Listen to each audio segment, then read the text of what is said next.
Hello and welcome to CMR Daily Buzz. I'm Misha Allinger and thank you for joining us.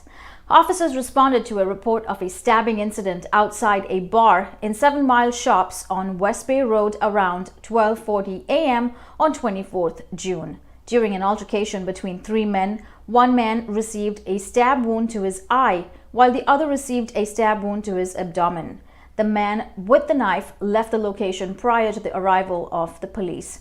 Emergency services attended the location and both injured men were transported to the hospital to be treated for what appeared to be serious and life-changing injuries. Superintendent of Police Pete Lansdowne appealed for the witnesses to come forward with any information they may help with the investigation. He also said the only way to end this type of violence is for the community as a whole to stand up against it. If you have witnessed this incident or have any information, please contact Georgetown CID at 949-4222.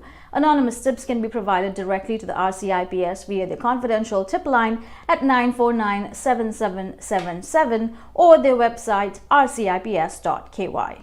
Fuel sector regulator OFREG has fined the operator Rubis a total of $225,000 for operational failures that led to a fuel tank leak at the Jackson Point terminal in November 2019. The investigation found sufficient grounds to file charges against Rubis earlier this year in March 2022. Following initial legal proceedings brought before the courts, Rubis has now agreed to settle the matter and accept an administrative fine, including investigative and related costs.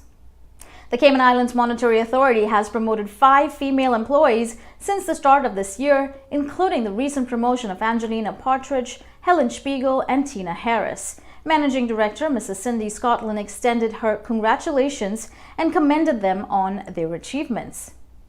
Let's hear from Kevin Watler for updates on Cayman's weather.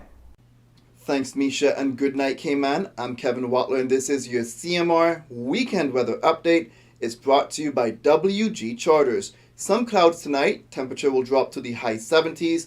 Winds east-northeast at 5 to 10 miles per hour. All weekend, similar weather conditions are expected. Mid-80s for your high temperatures and high 70s for your low temperatures. The winds will be light east-northeast at 5 to 10 miles per hour. The sun rises each weekend morning around 5:49 a.m. and sets around 7:06 p.m. Now, for a storm-ready Cayman update, while this weekend will be great island paradise weather, we encourage you to spend some time to stock up on your hurricane supplies and make sure you have your hurricane plans for your homes and businesses. That's because a rare African tropical wave in the Atlantic is tracking towards the Lesser Antilles and may enter the Caribbean Sea. This system should be monitored closely, and it's too early to know if this system will impact the Cayman Islands, but everyone should be aware and have things ready just in case. Now, Timon puts Invest 94L near the Lesser Antilles midweek next week, so some models do predict a possible hurricane to watch down the road. In addition to following CMR weather updates, we encourage you to sign up for the National Emergency Notification System mobile application that allows direct communication with all subscribed users in the Cayman Islands in the event of a national emergency or disaster. Now, please follow and monitor CMR's social media channels, and we'll keep you updated on significant weather updates. Thank you, Kevin, for those updates.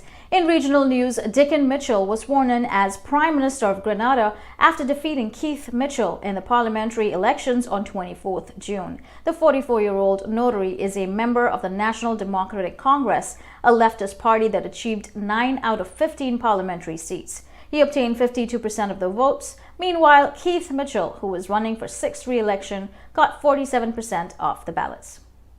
In international news, the U.S. Supreme Court on 24th June overruled a constitutional right to abortion in America, leaving it to states to decide whether to permit the procedure that has been legal nationwide for 5 decades.